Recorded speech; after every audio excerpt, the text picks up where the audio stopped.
Hello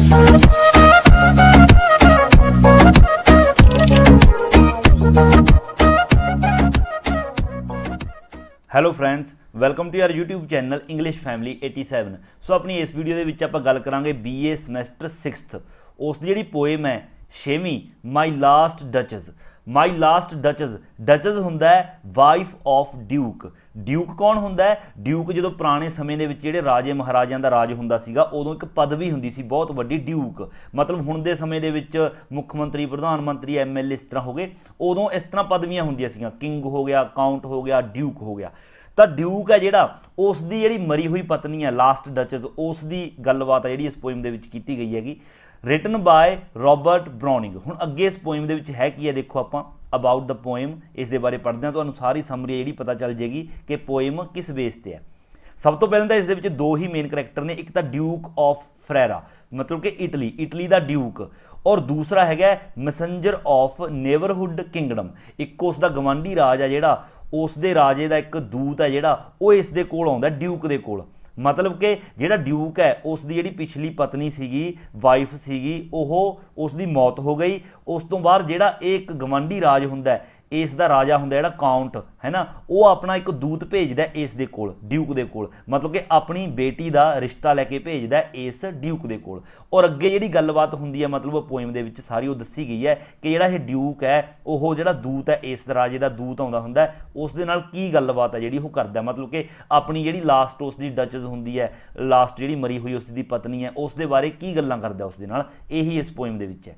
so ਦੇਖੋ, this poem is a dramatic monologue by Robert Browning. Dramatic monologue ਹੈ। Monologue ਕੀ ਹੁੰਦਾ? ਪਿਛਲੀ poem ਦੇ ਵਿੱਚ ਵੀ ਮੈਂ ਦੱਸਿਆ ਸੀ, ਮੋਨੋਲੋਗ ਹੁੰਦਾ ਜਦੋਂ ਆਪਾਂ ਕਿਸੇ ਇੱਕ ਕਰੈਕਟਰ ਨੂੰ ਪੇਸ਼ ਕਰਦੇ ਹਾਂ ਆਪਣੇ ਪਲੇ ਦੇ ਵਿੱਚ ਜਾਂ ਪੋਇਮ ਦੇ ਵਿੱਚ, ਜੋ ਆਪਣੇ ਬਾਰੇ ਮਤਲਬ ਆਪਣੀ ਗੱਲਬਾਤ ਦੱਸਦਾ। ਜਿਸ ਤਰ੍ਹਾਂ ਕਿ ਇਸ ਪੋਇਮ ਦੇ ਵਿੱਚ ਡਿਊਕ ਹੈ ਜਿਹੜਾ ਉਹ ਬੋਲ ਰਿਹਾ ਹੋਊਗਾ। ਅੱਗੇ ਇਨ ਦਿਸ ਪੋਇਮ, ਇਨ ਦ ਪੋਇਮ ਇਟੈਲੀਅਨ ਡਿਊਕ, ਜਿਹੜੀ ਇਸ ਪੋਇਮ ਦੇ ਵਿੱਚ ਇਟੈਲੀਅਨ ਡਿਊਕ ਹੈ ਜਿਹੜਾ, speaks to the envoy. Envoy ਹੁੰਦਾ ਰਾਜਦੂਤ ਆਫ ਅ ਕਾਊਂਟ। ਕਾਊਂਟ ਮਤਲਬ ਕਿ ਰੂਲਰ ਜਾਂ ਫਿਰ ਕਿੰਗ। ਮਤਲਬ ਕਿ ਇਸ ਪੋਇਮ ਦੇ ਵਿੱਚ ਜਿਹੜਾ ਇੱਕ ਇਟੈਲੀਅਨ ਡਿਊਕ ਹੈ ਉਹ ਗੱਲਬਾਤ ਕਰਦਾ ਹੈ ਇੱਕ ਦੂਤ ਦੇ ਨਾਲ, ਇੱਕ ਰਾਜਦੂਤ ਦੇ ਨਾਲ, ਜਿਹੜਾ ਕਿ ਉਸਦੇ ਗਵਾਂਢੀ ਰਾਜ ਦਾ ਹੁੰਦਾ, ਕਾਊਂਟ ਦਾ। ਮਤਲਬ ਉਸਨੇ ਭੇਜਿਆ whose daughter he wants to marry, ਜਿਸ ਦੀ ਬੇਟੀ ਦੇ ਨਾਲ ਉਹ ਵਿਆਹ ਕਰਨਾ ਚਾਹੁੰਦਾ ਹੈ। ਮਤਲਬ ਕਿ ਜਿਹੜਾ ਡਿਊਕ ਹੈ ਇਹ ਜਿਸ ਦੀ ਬੇਟੀ ਦੇ ਨਾਲ ਵਿਆਹ ਕਰਨਾ ਚਾਹੁੰਦਾ ਹੈ, ਉਸ ਦਾ ਦੂਤ ਹੈ ਜਿਹੜਾ ਉਸ ਰਾਜੇ ਦਾ, ਉਹ ਇਹਦੇ ਕੋਲ ਆਇਆ ਤੇ ਉਸ ਨਾਲ ਇਹ ਗੱਲਬਾਤ ਕਰਦਾ ਹੈ। He shows the portrait, portrait ਹੁੰਦੀ ਹੈ ਤਸਵੀਰ। He shows the portrait of his last duchess to the envoy. ਉਸ ਰਾਜਦੂਤ ਨੂੰ ਉਹ ਆਪਣੀ ਜਿਹੜੀ ਲਾਸਟ ਮਰੀ ਹੋਈ ਪਤਨੀ ਹੁੰਦੀ ਹੈ ਉਸ ਦੀ ਪੋਰਟਰੇਟ ਤਸਵੀਰ ਹੈ ਜਿਹੜੀ ਉਹ ਦਿਖਾਉਂਦਾ ਹੈ। He explains that the duchess had a foolish and childish nature. ਉਹ ਐਕਸਪਲੇਨ ਕਰਦਾ, ਮਤਲਬ ਉਸ ਨੂੰ ਕਹਿੰਦਾ, ਰਾਜਦੂਤ ਨੂੰ ਕਹਿੰਦਾ ਜਿਹੜੀ ਮੇਰੀ ਪਹਿਲੀ ਪਤਨੀ ਸੀ ਉਹ ਬਿਲਕੁਲ ਕੀ ਸੀ, ਮੂਰਖ ਸੀ, ਫੂਲਿਸ਼ ਐਂਡ ਚਾਈਲਡਿਸ਼ ਨੇਚਰ, ਅਤੇ ਬੱਚਿਆਂ ਵਰਗਾ ਨੇਚਰ ਸੀ ਉਸ ਦਾ। She could be easy won by anyone, ਕਹਿੰਦਾ ਉਹ ਕਿਸੇ ਦੁਆਰਾ ਵੀ ਆਸਾਨੀ ਦੇ ਨਾਲ ਜਿੱਤੀ ਜਾ ਸਕਦੀ ਸੀ। ਮਤਲਬ ਕੋਈ ਵੀ ਉਸ ਨੂੰ ਆਸਾਨੀ ਨਾਲ ਜਿੱਤ ਸਕਦਾ ਸੀ। ਹਰੇਕ ਵੱਲ ਕਹਿਣ ਦਾ ਮਤਲਬ ਹੈ ਕਿ ਉਹ ਫਿਦਾ ਹੋ ਜਾਂਦੀ ਸੀ। She kept smiling at every man, ਕਹਿੰਦਾ ਹਰ ਇੱਕ ਆਦਮੀ ਦੇ ਵੱਲ ਉਹ ਸਮਾਈਲ ਹੈ ਜਿਹੜੀ ਉਹ ਦਿੰਦੀ ਰਹਿੰਦੀ ਸੀ।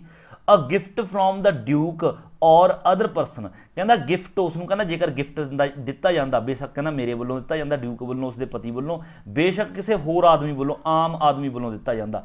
ਆਲ ਗੇਵ ਹਰ ਸਿਮਿਲਰ ਪਲੇਜ਼ਰ, ਸਾਰੇ ਹੀ ਉਸ ਨੂੰ ਇੱਕੋ ਜਿਹਾ ਮਤਲਬ ਕਿ ਖੁਸ਼ੀ ਹੈ ਜਿਹੜੀ ਉਸ ਨੂੰ ਦਿੰਦੇ ਸੀ। ਇਹ ਨਹੀਂ ਹੈ ਕਿ ਮੈਂ ਉਸਦੇ ਪਤੀ ਨੇ ਉਸ ਨੂੰ ਗਿਫਟ ਦਿੱਤਾ ਉਸ ਦੀ ਜ਼ਿਆਦਾ ਕਦਰ ਕਰੂ ਹੋ, ਨਹੀਂ, ਸਾਰਿਆਂ ਦੀ ਇੱਕ ਸਮਾਨ ਕਰਦੀ ਸੀ। The Duke had a feeling that she did not care much for his expensive gifts। ਤਾਂ ਜਿਹੜਾ ਡਿਊਕ ਹੈ ਉਸ ਨੂੰ ਇਹ ਫੀਲਿੰਗ ਆਉਂਦੀ ਸੀ ਕਿ ਉਹ ਉਸ ਦੇ ਜਿਹੜੇ ਮਹਿੰਗੇ ਗਿਫਟ ਨੇ ਉਹਨਾਂ ਦੀ ਕਦਰ ਨਹੀਂ ਕਰਦੀ, ਕਿ ਦੂਜਿਆਂ ਦੇ ਨਾਲ ਉਸ ਦੀ ਤੁਲਨਾ ਕਰੀ ਜਾਂਦੀ ਹੈ। He didn't like the way of Duchess, ਉਹ ਡਚਸ ਦੇ ਇਸ ਤੌਰ ਤਰੀਕੇ ਨੂੰ ਮਤਲਬ ਕਿ ਪਸੰਦ ਹੈ ਜਿਹੜਾ ਉਹ ਨਹੀਂ ਕਰਦਾ ਸੀਗਾ। He gave the order and her smiles were put to an end। ਉਸਨੇ ਆਰਡਰ ਦਿੱਤਾ ਤੇ ਉਸ ਦੀਆਂ ਸਾਰੀਆਂ ਸਮਾਈਲਸ ਨੇ ਜਿਹੜੀਆਂ ਉਹ ਖਤਮ ਹੋ ਗਈਆਂ। ਕਹਿਣ ਦਾ ਮਤਲਬ ਕਿ ਇਸ ਲਾਈਨ ਤੋਂ ਇਹ ਆਪਾਂ ਨੂੰ ਅੰਦਾਜ਼ਾ ਹੁੰਦਾ ਹੈ ਕਿ ਡਿਊਕ ਨੇ ਆਰਡਰ ਦਿੱਤਾ ਅਤੇ ਉਸ ਦੀ ਪਤਨੀ ਦੀਆਂ ਸਾਰੀਆਂ ਸਮਾਈਲਾਂ ਖਤਮ ਹੋ ਗਈਆਂ। ਕਹਿਣ ਦਾ ਮਤਲਬ ਕਿ ਡਿਊਕ ਨੇ ਹੀ ਉਸ ਨੂੰ ਮਰਵਾਇਆ ਹੋਵੇਗਾ। ਦ ਪੋਇਮ ਥਰੋਜ਼ ਲਾਈਟ, ਜਿਹੜੀ ਪੋਇਮ ਇਹ ਰੋਸ਼ਨੀ ਪਾਉਂਦੀ ਹੈ ਔਨ ਦ ਕਰੂਲ, ਕਿਸ ਤੇ ਰੋਸ਼ਨੀ ਪਾਉਂਦੀ ਹੈ? ਕਰੂਲ। ਕਰੂਲ ਹੁੰਦਾ ਮਤਲਬ ਕਿ ਨਿਰਦਈ, ਹੌਟੀ, ਘਮੰਡੀ, ਜੈਲਸ, ਹੈ ਨਾ, ਜੈਲਸ ਤਾਂ ਤੁਹਾਨੂੰ ਪਤਾ ਹੀ ਹੈ, ਜੈਲਸੀ ਫੀਲ ਕਰਨਾ। ਐਂਡ ਗ੍ਰੀਡੀ ਡਿਊਕ, ਮਤਲਬ ਜਿਹੜਾ ਇਹ ਡਿਊਕ ਹੈ, ਕਹਿਣ ਦਾ ਮਤਲਬ ਕਿ ਇਸ ਪੋਇਮ ਦੇ ਵਿੱਚ ਇਸ ਨੂੰ ਘਮੰਡੀ, ਤੇ ਇਸ ਨੂੰ ਨਿਰਦਈ, ਜੈਲਸੀ ਫੀਲ ਕਰਨ ਵਾਲਾ ਅਤੇ ਲਾਲਚੀ ਡਿਊਕ ਆ ਜਿਹੜਾ ਉਹ ਦਿਖਾਇਆ ਗਿਆ।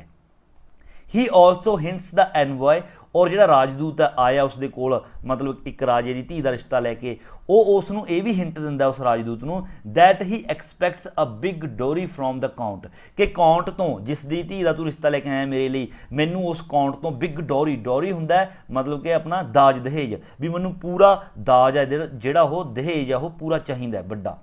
ਹੀ ਸੀਮਸ ਟੂ ਸੁਜੈਸਟ ਦੈਟ, ਉਹ ਇਸ ਤਰ੍ਹਾਂ ਪ੍ਰਤੀਤ ਹੁੰਦਾ, ਇਸ ਤਰ੍ਹਾਂ ਸੁਜੈਸਟ ਕਰਦਾ ਪ੍ਰਤੀਤ ਹੁੰਦਾ that he will control his wife, ਔਰ ਨਾਲ ਦੀ ਨਾਲ ਉਹ ਇਹ ਵੀ ਹਿੰਟ ਦਿੰਦਾ ਉਸ ਨੂੰ, ਦੂਤ ਨੂੰ, ਕਿ ਉਸ ਦੀ ਜਿਹੜੀ ਪਤਨੀ ਹੋਵੇਗੀ ਉਸ ਨੂੰ ਉਹ ਪੂਰਾ ਕੰਟਰੋਲ ਦੇ ਵਿੱਚ ਕਰਕੇ ਰੱਖੂਗਾ। ਸੋ ਇਸ ਤਰ੍ਹਾਂ ਇਸ ਪੋਇਮ ਦੇ ਵਿੱਚ ਜਿਹੜਾ ਇਹ ਡਿਊਕ ਹੈ ਇਸ ਦੀ ਪਰਸਨੈਲਿਟੀ ਹੈ ਜਿਹੜੀ ਉਹ ਦੱਸੀ ਗਈ ਹੈ, ਔਰ ਇਸ ਦੀ ਲਾਸਟ ਪਤਨੀ ਹੈ ਜਿਹੜੀ ਉਹ ਮਰ ਚੁੱਕੀ ਹੈ, ਔਰ ਇਸ ਤੋਂ ਅੱਗੇ ਗਵਾਂਢੀ ਦੇਸ਼ ਦੇ ਰਾਜੇ ਦਾ ਦੂਤ ਹੈ ਜਿਹੜਾ ਇਸ ਦੇ ਲਵੇ ਆਉਂਦਾ ਉਸ ਰਾਜੇ ਦੀ ਧੀ ਦਾ ਮਤਲਬ ਕਿ ਵਿਆਹ ਇਸ ਦੇ ਨਾਲ ਕਰਨ ਦੇ ਲਈ।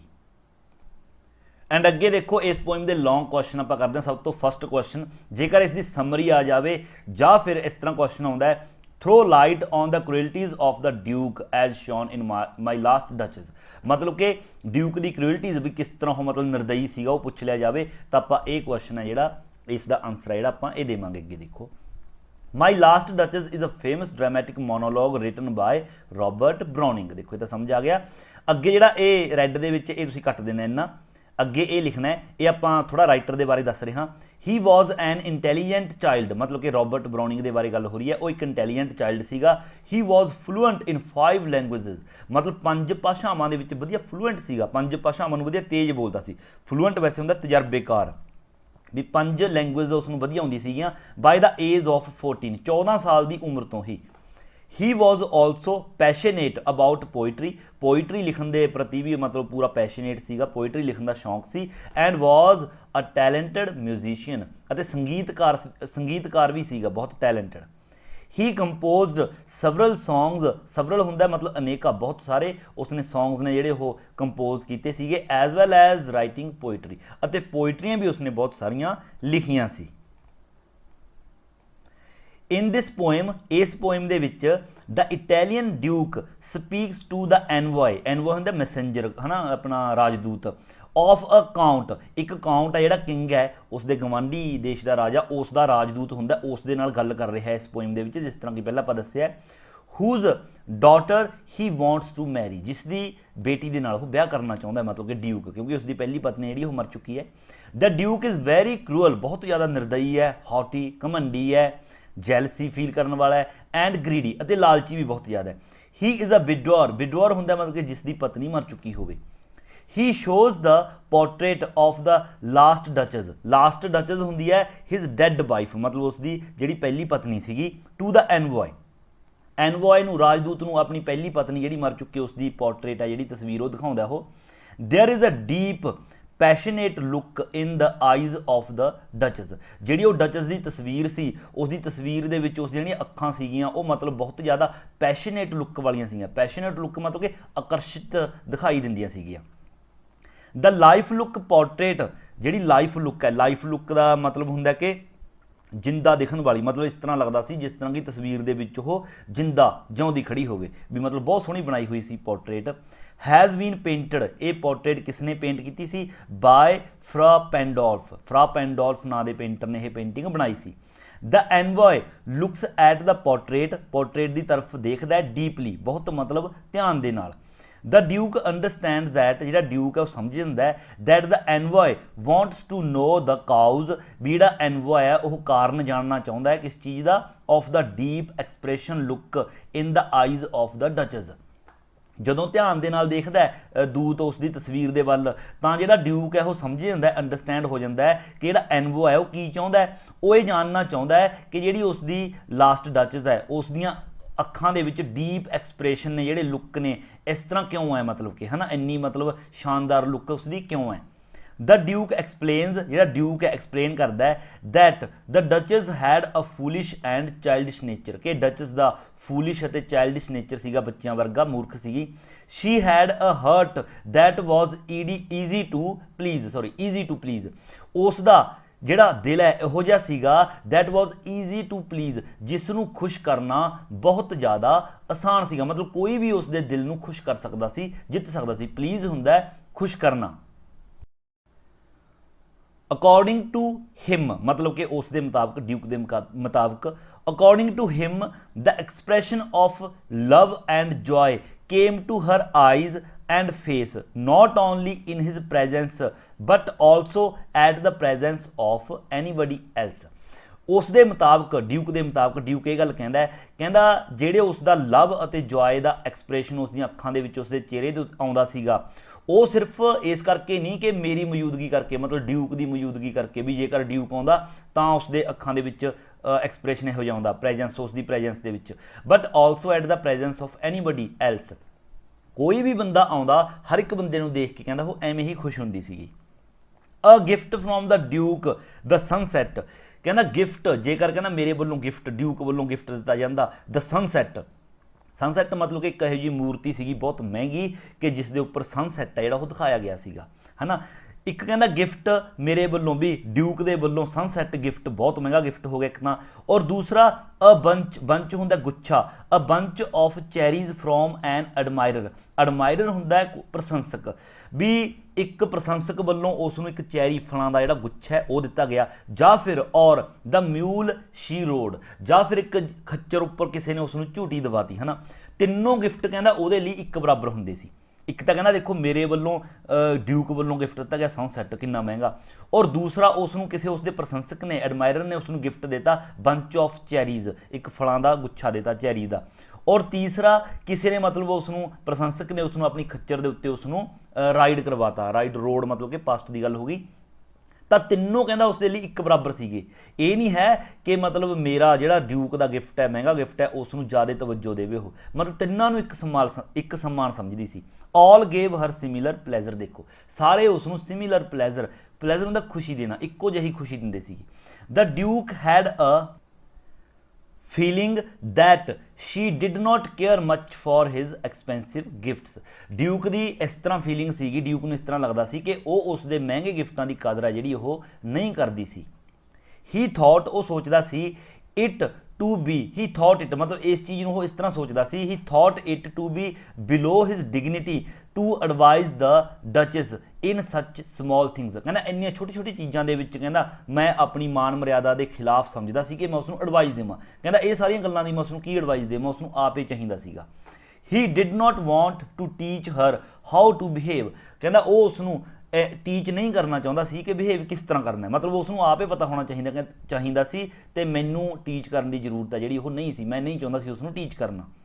The Duke didn't like that his wife should smile at others in the same way as she did to him, ਉਹ ਨਹੀਂ ਚਾਹੁੰਦਾ ਸੀਗਾ ਡਿਊਕ ਕਿ ਉਸ ਦੀ ਪਤਨੀ ਉਸੇ ਤਰ੍ਹਾਂ ਸਮਾਈਲ ਦੇਵੇ ਦੂਜੇ ਲੋਕਾਂ ਨੂੰ ਵੀ ਜਿਸ ਤਰ੍ਹਾਂ ਉਸ ਨੂੰ ਦਿੰਦੀ ਹੈ। All this, ਇਹ ਸਾਰੀਆਂ ਜਿਹੜੀਆਂ ਗੱਲਾਂ ਨੇ annoyed the Duke, ਡਿਊਕ ਨੂੰ ਨਾਰਾਜ਼ ਕਰਦੀਆਂ ਸੀਗੀਆਂ ਇਹ ਸਾਰੀਆਂ ਗੱਲਾਂ। He gave the order and her smiles were put to an end, ਉਸਨੇ ਆਰਡਰ ਦਿੱਤਾ ਤੇ ਉਸਦੇ ਸਾਰੀਆਂ ਸਮਾਈਲਸ ਨੇ ਜਿਹੜੀਆਂ ਉਸਦਾ ਐਂਡ ਹੋ ਗਿਆ, ਮਤਲਬ ਕਿ ਉਸ ਨੂੰ ਮਰਵਾ ਦਿੱਤਾ ਹੋਣਾ। The cruel duke seems to have got her killed, ਇਸ ਤਰ੍ਹਾਂ ਲੱਗਦਾ ਸੀ ਕਿ ਇਸ ਨਿਰਦਈ ਡਿਊਕ ਨੇ ਉਸ ਨੂੰ ਕਿਲਡ ਮਤਲਬ ਕਿ ਮਰਵਾ ਦਿੱਤਾ। ਹੀ ਦੈਨ ਹਿੰਟਸ ਕਲੈਵਰਲੀ, ਇਸ ਤੋਂ ਬਾਅਦ ਉਹ ਕਲੈਵਰਲੀ ਚਲਾਕੀ ਦੇ ਨਾਲ ਹਿੰਟ ਦਿੰਦਾ ਹੈ that he expects a big dowry from the count, ਕਿ ਕਾਊਂਟ ਤੋਂ ਉਸ ਨੂੰ ਵੱਡਾ ਦਹੇਜ ਆ ਜਿਹੜਾ ਉਹ ਚਾਹੀਦਾ। He also seems to suggest that he will control his wife, ਉਹ ਇਹ ਵੀ ਸੁਜੈਸਟ ਕਰਦਾ ਉਸ ਨੂੰ ਕਿ ਆਪਣੀ ਜਿਹੜੀ ਹੋਰ ਆਉਣ ਵਾਲੀ ਹੁਣ ਪਤਨੀ ਹੋਏਗੀ ਉਸ ਨੂੰ ਉਹ ਆਪਣੇ ਪੂਰਾ ਕੰਟਰੋਲ ਦੇ ਵਿੱਚ ਕਰਕੇ ਰੱਖੂਗਾ। ਐਂਡ ਅੱਗੇ ਨੈਕਸਟ ਦੇਖੋ, ਇਸ ਦਾ ਸੈਕੰਡ ਕੁਐਸਚਨ ਆਪਾਂ ਕਰਦੇ ਹਾਂ। ਇਹ ਥੀਮ, ਜੇਕਰ ਆਪਾਂ ਨੂੰ ਥੀਮ ਆ ਜਾਵੇ, ਫਸਟ ਜਿਹੜਾ ਪੈਰਾ ਹੈ ਉਹ ਤਾਂ ਬਿਲਕੁਲ ਸੇਮ ਹੈ, ਦੇਖੋ ਇੱਕ ਵਾਰ ਆਪਾਂ ਪੜ੍ਹ ਲੈਂਦੇ ਹਾਂ, ਬਿਲਕੁਲ ਪਹਿਲਾਂ ਵਾਲੇ ਜਿਹੜਾ ਫਸਟ ਆਪਾਂ ਕਰਿਆ ਉਸ ਦੇ ਨਾਲ ਦਾ ਹੀ ਹੈ। My Last Duchess is a famous dramatic monologue written by Robert Browning. He was an intelligent child who was fluent in 5 languages by the age of 14. He was also passionate about poetry and was a talented musician. He composed several songs as well as writing poetry. ਇਹ ਬਿਲਕੁਲ same ਹੈ ਪਹਿਲਾਂ ਵਾਲੇ ਨਾਲ ਦਾ। ਦਿਸ poem ਰਿਵੀਲਜ਼, ਜਿਹੜੀ ਇਹ poem ਹੈ ਇਹ ਰਿਵੀਲ ਕਰਦੀ ਹੈ, ਕੀ ਖੁਲਾਸਾ ਕਰਦੀ ਹੈ ਆਪਾਂ ਨੂੰ, ਦ ਕਰੂਐਲਿਟੀਜ਼ ਆਫ ਡਿਊਕ, ऑफ फ्रैरा, ਜਿਹੜਾ ਡਿਊਕ ਆਫ ਫਰੈਰਾ ਹੈ ਉਸ ਦੇ ਅਤਿਆਚਾਰਾਂ ਬਾਰੇ ਆਪਾਂ ਨੂੰ ਦੱਸਦੀ ਹੈ ਔਨ ਹਿਜ਼ ਵਾਈਫ, ਮਤਲਬ ਜਿਹੜੀ ਉਸ ਦੀ ਲਾਸਟ ਡਚਸ ਸੀ ਉਸ ਦੇ ਉੱਪਰ ਜੋ ਅਤਿਆਚਾਰ ਕਰਦਾ ਸੀਗਾ। The duchess was a beautiful and smiling lady, ਉਹ ਸੁੰਦਰ ਸੀਗੀ ਹੈ ਨਾ, ਤੇ ਸਮਾਈਲਿੰਗ ਲੇਡੀ ਸੀ, ਸਮਾਈਲ ਕਰਦੀ ਰਹਿੰਦੀ ਸੀ। It was her only fault, ਉਸ ਦਾ ਸਿਰਫ ਇੱਕ ਹੀ ਫਾਲਟ ਸੀਗਾ। That she was easily pleased, ਕਿ ਉਹ ਆਸਾਨੀ ਦੇ ਨਾਲ ਖੁਸ਼ ਹੋ ਜਾਂਦੀ ਸੀ, ਕੋਈ ਵੀ ਉਸ ਨੂੰ ਕੋਈ ਉਸ ਦੀ ਤਾਰੀਫ ਕਰਦਾ ਉਹ ਮਤਲਬ ਖੁਸ਼ ਹੋ ਜਾਂਦੀ ਸੀਗੀ। She felt pleased at the sight of sunset, the mule she rode on, or the cherries that somebody gave her, ਮਤਲਬ ਕਿ ਬੇਸ਼ੱਕ ਤਾਂ ਡਿਊਕ ਦੁਆਰਾ ਉਸ ਨੂੰ ਸਨਸੈਟ ਗਿਫਟ ਦਿੱਤਾ ਜਾਂਦਾ ਮਹਿੰਗਾ, ਜਾਂ ਫਿਰ ਕਿਸੇ ਦੁਆਰਾ ਉਸ ਨੂੰ ਖੱਚਰ ਦੇ ਉੱਪਰ ਰਾਈਡ ਕਰਵਾ ਲਿਆ ਜਾਂਦਾ, ਝੂਟੀ ਦਵਾਈ ਜਾਂਦੀ, ਜਾਂ ਫਿਰ ਕਿਸੇ ਦੁਆਰਾ ਕਿਸੇ ਬੰਦੇ ਦੁਆਰਾ ਉਸ ਨੂੰ ਚੈਰੀ ਦੇ ਫਲ ਨੇ ਜਿਹੜੇ ਉਹ ਦਿੱਤੇ ਜਾਂਦੇ, ਉਹ ਤਿੰਨਾਂ ਨੂੰ ਇੱਕ ਸਮਾਨ ਸਮਝਦੀ ਸੀ। ਇਹ ਨਹੀਂ ਹੈ ਕਿ ਜਿਹੜਾ ਡਿਊਕ ਨੇ ਗਿਫਟ ਦਿੱਤਾ ਉਸ ਨੂੰ ਜ਼ਿਆਦਾ ਤਵੱਜੋ ਦਿੰਦੀ ਸੀ, ਇਸ ਤਰ੍ਹਾਂ ਨਹੀਂ ਸੀ। In fact she was a sweet and humble lady, ਉਹ ਬਹੁਤ ਜ਼ਿਆਦਾ ਸਵੀਟ ਸੀ ਤੇ ਦਿਆਲੂ ਸੀ, ਹੰਬਲ ਸੀਗੀ। But the duke explains that, ਪਰ ਡਿਊਕ ਜਿਹੜਾ ਉਹ ਐਕਸਪਲੇਨ ਕਰਦਾ ਹੈ the duchess had a foolish and childish nature, ਕਿ ਜਿਹੜੀ ਡਚਸ ਸੀ ਉਸ ਦਾ ਜਿਹੜਾ ਨੇਚਰ ਸੀਗਾ ਉਹ ਮੂਰਖ ਸੀਗਾ ਅਤੇ ਬੱਚਿਆਂ ਵਰਗਾ ਸੀ। ਅਕੋਰਡਿੰਗ ਟੂ ਹਿਮ, ਮਤਲਬ ਕਿ ਡਿਊਕ ਦੇ ਮੁਤਾਬਕ, the expression of love and joy came to her eyes and face not only in his presence but also at the presence of anybody else। ਜਿਹੜਾ ਡਿਊਕ ਹੈ ਉਸ ਦੇ ਮੁਤਾਬਕ ਉਹ ਕਹਿੰਦਾ ਸੀ ਕਿ ਜਿਹੜੇ ਐਕਸਪ੍ਰੈਸ਼ਨ ਨੇ ਲਵ ਅਤੇ ਜੋਏ ਦੇ ਵੀ ਉਸ ਦੇ ਫੇਸ ਉੱਤੇ ਜਾਂ ਉਸ ਦੀਆਂ ਅੱਖਾਂ ਉੱਤੇ ਆਉਂਦੇ ਸੀਗੇ, ਉਹ ਸਿਰਫ not only in the presence of him, ਮਤਲਬ ਕਿ ਸਿਰਫ ਉਸ ਦੀ ਪ੍ਰੈਜੈਂਸ ਦੇ ਵਿੱਚ ਹੀ ਨਹੀਂ, ਮਤਲਬ ਕਿ ਸਿਰਫ ਡਿਊਕ ਦੀ ਪ੍ਰੈਜੈਂਸ ਦੇ ਵਿੱਚ ਨਹੀਂ, but also at the presence of anybody else.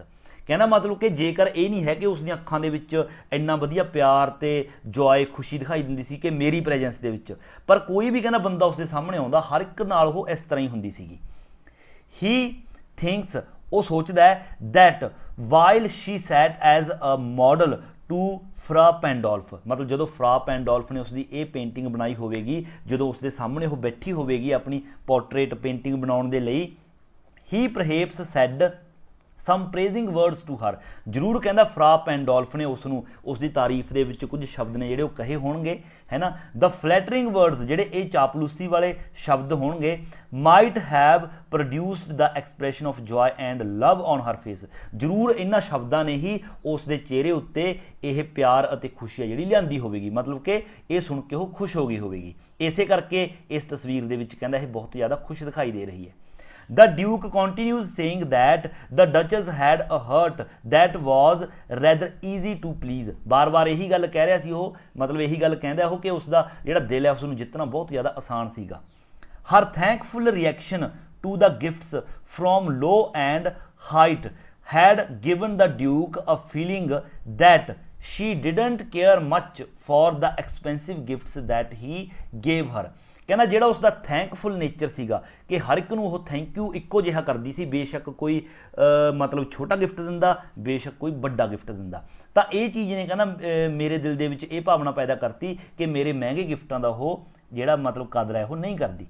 The duke didn't like the way the duchess thanked everyone, मतलब कि वो हर एक दा धन्नवाद करदी है, ये तरीका जिहड़ा ड्यूक नूं पसंद नहीं सी। He also didn't like that, वो ये चीज़ भी पसंद नहीं करता सीगा कि his wife should smile at others in the same way as she did to him, कि जिस तरह मेरी तरफ वो स्माइल दिंदी है उस तरह दूजियां तरफ भी वो स्माइल देवे, ये चीज़ उसनूं पसंद नहीं सी। All this annoyed the duke, ये सब चीज़ां ने ड्यूक नूं मतलब चिड़ाता। He gave the order and her smiles were put to an end, तो उसदियां सारियां स्माइल्स का खात्मा हो गया, मतलब कि उसने मरवा दिता होना। The cruel duke seems to have got her killed, देखो कि मतलब इस तरह लगता सी कि उसने निर्दयी ड्यूक ने उसनूं मरवा दिता होवे। The duke then asks the envoy, उस तो बाद एनवॉय नूं वो कहंदा है to go down stairs where other guests are waiting, चलो कहंदा पौड़ियां तो नीचे चलदे हां जिथे होर गेस्ट अपना इंतजार कर रहे हैं। ही हिंट्स क्लैवरली, उन्हें चलाकी दे नाल हिंट दिता दैट ही एक्सपैक्ट्स अ बिग डोरी फ्रॉम द काउंट, कि काउंट तो बड़ा दाज दहेज है जिहड़ा वो चाहुंदा है, चलाकी दे नाल गल्लां गल्लां दे विच उसने कहा। The duke also seems to suggest, ये सुजैसट करदा भी मतलब नज़र आया हो that he will control his wife, कि अपनी पत्नी नूं वो कंट्रोल करके रखूगा। थस, तो इस तरह the poem throws light on the cruel haughty, ਆਪਣਾ ਜੈਲਸ ਐਂਡ ਗਰੀਡੀ ਡੌਗ। ਤਾਂ ਇਸ ਤਰ੍ਹਾਂ ਜਿਹੜੀ ਪੋਇਮ ਹੈ ਇਹ ਰੌਸ਼ਨੀ ਪਾਉਂਦੀ ਹੈ ਆਪਾਂ ਨੂੰ ਮਤਲਬ ਇਹ ਦੱਸਦੀ ਹੈਗੀ ਗਰੀਡੀ ਕਿ ਜਿਹੜਾ ਡਿਊਕ ਹੈ ਉਹ ਬਹੁਤ ਜ਼ਿਆਦਾ ਲਾਲਚੀ ਸੀਗਾ, ਘਮੰਡੀ ਸੀਗਾ, ਗਰੀਡੀ ਸੀਗਾ ਅਤੇ ਨਿਰਦਈ ਸੀਗਾ। It also tells how nice the duchess was. ਇਹ ਵੀ ਸਾਨੂੰ ਦੱਸਦੀ ਹੈ ਕਿ ਜਿਹੜੀ ਡਚਸ ਸੀਗੀ ਉਹ ਬਹੁਤ ਜ਼ਿਆਦਾ ਨਾਈਸ ਸੀ। The poem is a beautiful study in contrast of two characters. ਜਿਹੜੀ ਇਹ ਪੋਇਮ ਹੈ ਇਹ ਬਹੁਤ ਵਧੀਆ ਇੱਕ ਸਟੱਡੀ ਹੈਗੀ। ਕੰਟਰਾਸਟ ਹੁੰਦਾ ਹੈ ਮਤਲਬ ਡਿਫਰੈਂਸ ਦੱਸਣਾ, ਆਫ ਟੂ ਕਰੈਕਟਰਸ ਮਤਲਬ ਦੋ ਕਰੈਕਟਰਾਂ ਦੇ ਵਿੱਚ ਡਿਫਰੈਂਸ ਦੱਸਦੀ ਹੈ, ਇੱਕ ਤਾਂ ਡਚਸ ਔਰ ਇੱਕ ਡਿਊਕ ਦੇ ਵਿੱਚ। ਸੋ ਇਹ ਸੀ ਆਪਣੀ ਇਸ ਪੋਇਮ ਦੇ ਆਪਣੇ ਲੌਂਗ ਕੁਐਸਚਨ। ਦੋ ਆਪਾਂ ਨੇ ਲੌਂਗ ਕੁਐਸਚਨ ਕੀਤੇ ਨੇ, ਸਿਰਫ ਦੋ ਹੀ ਕਰਨੇ ਨੇ ਤੁਸੀਂ ਨੇ। ਸੋ ਜੇਕਰ ਵੀਡੀਓ ਚੰਗੀ ਲੱਗੀ ਹੈ, ਜਿਹੜੇ ਆਪਣੇ ਕੁਐਸਚਨਸ ਨੇ, ਜਿਹੜੀ ਭਾਸ਼ਾ ਉਹਨਾਂ ਦੀ ਵਰਡਿੰਗ ਹੈ ਆਸਾਨ ਲੱਗੀ ਹੈ, ਤਾਂ ਵੀਡੀਓ ਨੂੰ ਲਾਈਕ, ਸ਼ੇਅਰ ਤੇ ਕਮੈਂਟ ਜ਼ਰੂਰ ਕਰੋ। ਸੋ ਇਸੇ ਤਰ੍ਹਾਂ ਦੀਆਂ ਹੋਰ ਵੀਡੀਓਜ਼ ਲੈ ਕੇ ਅੱਗੇ ਹਾਜ਼ਰ ਹੋਵਾਂਗੇ। ਉਦੋਂ ਤੱਕ ਦਿਓ ਇਜਾਜ਼ਤ। Thank you so much.